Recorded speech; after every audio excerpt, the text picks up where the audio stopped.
What's up, guys? Welcome back to another video. I'm going to be giving you a breakdown of the second half of week 17, my favorite players that you should be streaming from forwards to defensemen all the way to goalies to give you the best opportunity to win this fantasy week.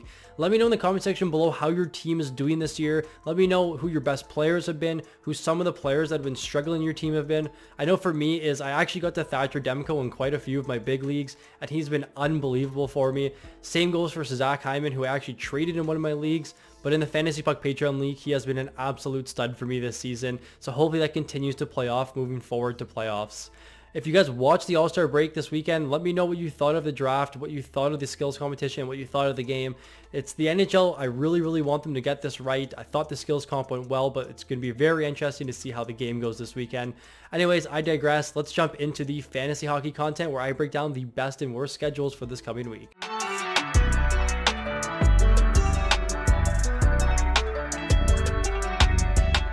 Like I mentioned in the intro, just a very weird week of fantasy hockey, and there was a couple games played earlier in the week, and this is going to be the second half, so there's not a lot of really good options to pick from in terms of teams and their schedules. But the best team here, it looks like it's going to be the New York Rangers this week with 3 games and 3 games on the off nights. So although they don't have a 4-game schedule this week, they do have 3 games when it's not busy, and that's what we always want to be prioritizing. Now, if you're looking to just maximize your overall games played, because even on the busy nights, it's not really going to be fully busy, and you may have openings on your roster. Colorado, Vancouver, and Washington Capitals look like the best teams in that category. And lastly, the Toronto Maple Leafs with 3 games this week and 2 games on the off nights. If we need other depth players to be picking up, and in those teams, there's no one really good available, the Leafs are going to be the last team that we're going to be looking to add players from. The Sharks are the first team we've had with 0 games, but I put an asterisk beside it because they played in the first half of week 17 and not the second half. So they have no games in the next 7 days. There's likely not many players that you own from the Sharks, maybe Logan Couture, who I would still hold on to, and Thomas Hertl I would still hold on to. And there is 7 teams with just 1 game this week. Again, don't panic if you own some of these players. If you've added these players that for streaming opportunities, I would then look to drop them. But with LA Kings, a good example of a guy like David Riddick, I don't think I would drop this week unless you're desperate for a win, because we are closing into fantasy playoffs.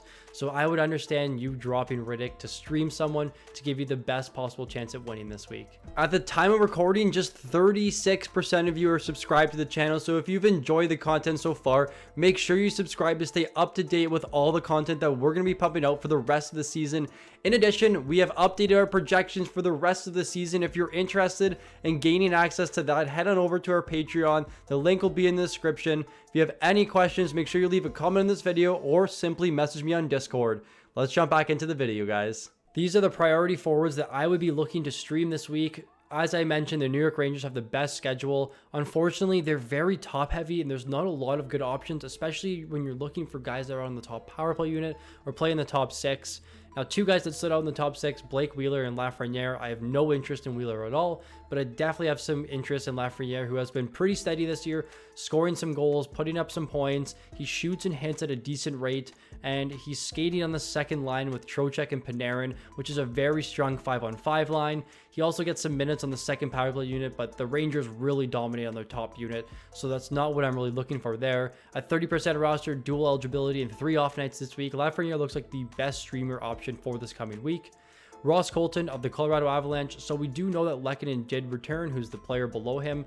It looks like Colton has still retained a spot on the top power play unit. They have 4 games this week, so this is definitely subject to change at some point this week. So hopefully you can find the guy that will be playing on the first power play unit for the entire week. That will be something we'll definitely be discussing in our Discord, so if you're not in there, definitely want to be getting in there. But Colton has dual eligibility, center and left wing, and he's also projected to play second line in the top power play unit. That second line with O'Connor and Wood has actually been extremely strong recently, so hopefully they can maintain that. And with Lehkonen, a guy that was very good prior to injury, he's now back, he's healthy, and his ownership percentage is starting to go up. This is a perfect time to get in low on Lehkonen. They have 4 games this week. He'll get his feet wet again like he did prior to injury, and hopefully get back on that hot streak that we've all been waiting for. Lastly, Dakota Joshua. It was really hard to pick a 4th really good forward to be picking up here. Now, I know they just added Lindholm, so I don't think that bumps Joshua too bad down the lineup. He's still going to be playing on that 3rd line, but a very good shot and hit mix, and he's actually been scoring quite a few goals goals this year. I do own him in one of my leagues where I'm just desperate for weekly hits, and this is a good time to be streaming a guy that's going to have 4 games this week with 1 game on the off night. Now, defenseman, I would be looking to stream. So Jacob Trouba's currently suspended, and I would be prioritizing these Rangers defensemen that should be getting more minutes. It looked like last game, K'Andre Miller played a little over 22 minutes, which is right around where he plays per night. But he is going to be playing on the top pair and power play too. Very good schedule this week at 40% rostered. He should be available in those 10 to 12 team leagues. Now I'm going to stay on the Rangers team and jump down the list to Braden Schneider. Very, very similar to Miller's situation where Trouba's out. Minutes have to be dispersed elsewhere. It looks like in the last game with Trouba out, Schneider played over 20 minutes per night. Very solid shot, hit, and block mix, and that's what you want from defenseman. More of a deep league guy, but if you're desperate for points this week, definitely someone you want to be looking at. Jake McCabe of the Toronto Maple Leafs, he's been very, very solid over the last 30 games. He's been a top 25 fantasy points per game scoring defenseman. Those blocks and hit volume, they're starting to creep up like we've seen in previous years with McCabe. So a perfect time to add a guy for the 3-game schedule this week. Josh Manson, someone that's been added in quite a few leagues right now. I'm very shocked to see that ownership percentage up to 33%. But a 4-game schedule this week, very solid peripherals for Josh Manson. These are the 4 defensemen I would be looking to target for this coming week. Goalies have been an absolute nightmare, and I understand if you're struggling in the goalie categories, because I am too in some of my leagues. But this week, I tried to go through and pick goalies that have very good matchups on back-to-backs. So right now, it looks like Calvin Pickard should be starting February 9th on the road against Anaheim, who ranks 29th in the league for goals for at 2.54 goals for per game. They're on a huge win streak. They should be massive favorites in this game. I'm assuming about minus 300. Joel Hofer here against Montreal on the road with no Monahan. That does hurt the Montreal Canadiens' depth, and they can't really get hurt anymore. They're ranked 28th in the league for goals for with 2.64 goals for per game. Joel Hofer looks very solid in this matchup right now, so someone I'd be definitely looking to target. And if you can't get to Hofer, get to Casey DeSmith on February 11th on the road against Washington.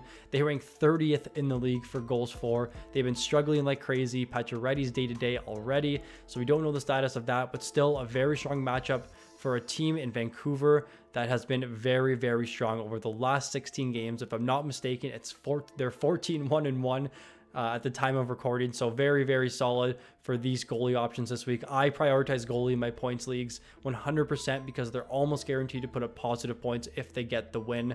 So when I'm streaming in points leagues, I'm always trying to grab at least 1 or 2 goalies throughout the week. If I'm playing categories leagues, I'm a little bit more hesitant because one bad goalie start could really hurt your matchup for the week. Week 17 fantasy schedule video. If you enjoyed the video, make sure you leave a like. And if you're new to the channel, please subscribe. Thank you for watching, and I look forward to seeing you all in the next video.